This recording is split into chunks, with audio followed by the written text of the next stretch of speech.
Hello friend, मैं आनंद राज आप सबों के बीच। देखिए, मिथिला यूनिवर्सिटी के बीएड फर्स्ट ईयर का जो 2020 में 1 दिसंबर से एग्जाम होने वाला है, उसके पेपर 1 से लेकर पेपर 5 तक हम गेस कर दिए थे। मतलब कोर्स 1 से लेकर कोर्स 5 तक। ठीक है, उसका हम लिंक डिस्क्रिप्शन में भेज देंगे। जो नहीं देखे हैं या आप जाइएगा वीडियो के मतलब अथी में, तो आपको मिल जाएगा उसी में। देखिए, हम पेपर 6 का आज गेस लेके आए हैं। देखिए, उसके बाद हम कल हो सके तो, समय तो नहीं मिलता है, लेकिन कल आपको हम मतलब मेथड का ही गेस डाल देंगे। ठीक है, तो आइए हम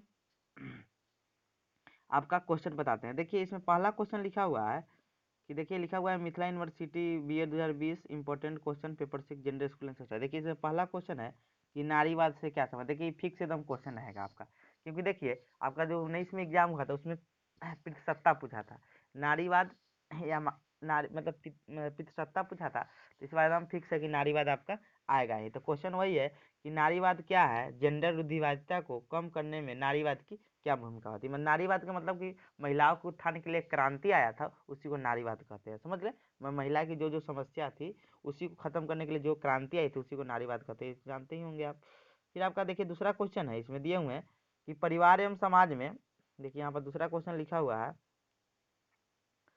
कि परिवार एवं समाज में पुरुष एवं स्त्रीत्व की भूमिका का वर्णन करिए। देखिए, कह रहा है कि परिवार एवं समाज में पुरुष मतलब जो पुरुष और महिला की क्या भूमिका है, इसका भी वीडियो आपको प्लेलिस्ट में मिल जाएगा। ठीक है, तो ये भी आप देख लीजिएगा कि परिवार और जैसे परिवार क्या होता है कि घर से बाहर का आर्थिक मतलब आर्थिक चीज को निर्वहन करता है। जैसे घर से बाहर कमा के ले आता है जो पुरुष होता है। और स्त्री क्या होता है, मतलब स्त्री क्या होता है कि वो घर की काम करती है। वैसे ही मतलब वहां जाइएगा तो आपको वीडियो मिल जाएगा। फिर आपका तीसरा क्वेश्चन यहाँ पे है कि स्वतंत्रता प्राप्ति के बाद स्त्री शिक्षा के संदर्भ में हंसा कमेटी या कोठारी आयोग के सुझावों का वर्णन। देखिए, बहुत सारी 1947 में जब भारत आजाद हुआ तो उसके बाद बहुत सारी कमेटियां बनी, मतलब जेंडर मतलब लिंग को समानता के हेतु इस सब के लिए बनी थी। तो उसमें हंसा कमेटी थी, मुदालियार आयोग था, कोठारी आयोग था, ये सब कुछ कुछ आयोग था जो अपना कुछ सुझाव दिया था जेंडर के बारे में। ठीक है, तो उसके बारे में लिखना है आपको। देखिए, आपको एक ये बात याद रखिएगा कि आपका पेपर 6 में 3 यूनिट पूछता है। ठीक है, 3 यूनिट आपको पढ़ना है, जिसमें आपका प्रत्येक यूनिट से मतलब प्रत्येक यूनिट से एक एक क्वेश्चन को लेते हुए मतलब 10 क्वेश्चन आपका रहेगा 3 यूनिट में मिलाकर। अब कोई यूनिट में आपका 3 3 रहेगा, तो कोई यूनिट में आपका 4 रहेगा, तो 10 पूछेगा, 3 3 6 एक 6 4 10। और देखिए, आपको 5 को जवाब देना है, तो आपको एकदम याद रखना है कि प्रत्येक यूनिट से एक एक क्वेश्चन को टच करते हुए, मान लीजिए कोई यूनिट में आप एक क्वेश्चन टच कर लिए, मान लीजिए यूनिट 1 में आप एक एक क्वेश्चन बनाए, तो यूनिट 2 में आपको दो दो क्वेश्चन बनाना होगा। समझ, यूनिट 2 में 2 और यूनिट 3 में 2। मान लीजिए आप यूनिट 1 में 2 बना दिए, तो उसमें एक उनमें एक बना दीजिए। कोई में मान लीजिए कोई यूनिट में आपको 3 आता है। ठीक है, तो आप क्या कीजिएगा कि मतलब एक क्वेश्चन हर यूनिट से आपको टच करना है। समझ गए, मतलब तो आप एक एक टच कर दीजिएगा। आप 2 क्वेश्चन जिसमें आपको आता होगा जो भी यूनिट में, उसमें से बना सकते हैं मतलब, लेकिन प्रत्येक यूनिट में आपको एक एक क्वेश्चन टच करना ही है, करना है और तीनों यूनिट में टच करना है। तो ये आप समझ गए। देखिए, इसी के या में ऐसे भी क्वेश्चन पूछा जा सकता है। जो 3 नंबर क्वेश्चन है कि स्वतंत्रता प्राप्ति के बाद विभिन्न आयोगों एवं समितियों के स्त्री शिक्षा व सुझावों की विवेचना करें। ये भी आ सकता है, या नाम देके भी पूछ सकता है, हंसा कमेटी या कोठारी आयोग। समझ गए, तो आपका यूनिट 1 में हम 3 क्वेश्चन दिए हैं, हो सकता है कि 4 भी पूछा जा सकता है, कोई यूनिट में 4 भी पूछा जाता है। समझ गए, आइए अब यूनिट 2 आते हैं। देखिए, यूनिट 2 में आपका क्वेश्चन लिखा हुआ है कि लिंग पहचान या जेंडर पहचान से आप क्या समझते हैं, इसका घर तथा समाज पर पड़ने वाले प्रभाव का। इसका भी आपका प्लेलिस्ट में वीडियो मिल जाएगा कि लिंग पहचान या जेंडर पहचान से आप क्या समझते हैं, इसके घर तथा समाज पर पड़ने वाले प्रभाव का वर्णन करिए। आइए, अब 5वां नंबर इसमें क्वेश्चन है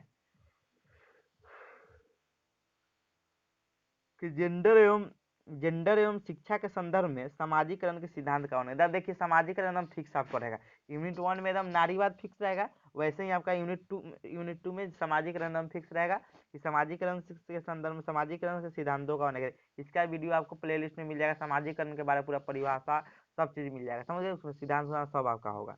समझ गए, आइए अब 6ठा नंबर क्वेश्चन देखते हैं। इसमें 6ठा नंबर क्वेश्चन लिखा हुआ है कि विद्यालय में जेंडर का छुपा पाठचर्या क्या है। छुपा मतलब हिडन करिकुलम क्या है। विद्यालय में जेंडर पूर्वाग्रह के छुपे पाठ्यक्रम का वर्णन करें।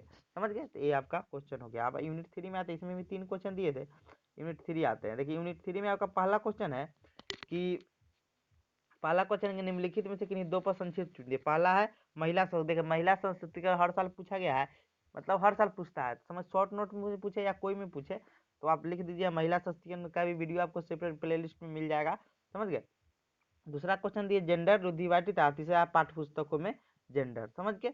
आइए अब देखते हैं 8वां नंबर इसमें क्वेश्चन है कि कक्षा में जेंडर समानता हेतु क्या क्या प्रयास किए जा रहे हैं, समझाइए। मतलब समानता हेतु मतलब जेंडर मतलब लड़का लड़की में कैसे समानता हो, उसके लिए क्या क्या प्रयास किए जा रहे हैं, समझ गए। फिर या ऐसे भी क्वेश्चन पूछा सकता है या कहे कि जेंडर समानता के प्रति जागरूकता निर्माण में शिक्षक की भूमिका क्या है, समझ गए। मतलब ये भी क्वेश्चन देगा तो आंसर वही होगा दोनों का, समझ गए। आइए हम 9 नंबर क्वेश्चन देखते हैं। लिखा हुआ है कि परिवार में जेंडर असमानता को कैसे बढ़ावा दिया जाता है, इसकी बुनियादी कारण क्या है, सोधारण समझाए। ये भी क्वेश्चन आ सकता है। 9 नंबर 10वां नंबर क्वेश्चन दिए है कि 10वां नंबर क्वेश्चन है कि विद्यालय छात्रों की समस्याओं को दूर करने हेतु विद्यालय में क्या क्या सुविधाएं उपलब्ध कराई जाती है, लिखे। मतलब विद्यालय में क्या क्या, देखिए ये हम एक्स्ट्रा क्वेश्चन दिए, आप ध्यान में रखिएगा कि जेंडर विभेद को दूर करने के लिए एक शिक्षक या शिक्षा की क्या भूमिका होती है। तो ये आपका हो गया क्वेश्चन, 10 क्वेश्चन हो गया। इसमें से आपको 5 का जवाब देना है, मतलब कोई भी यूनिट में से, लेकिन हर यूनिट में से आपको एक एक क्वेश्चन क्या करना है, टच करना है, समझ गए। तो थैंक यू, कल हम लेके पेपर 7 का आएंगे।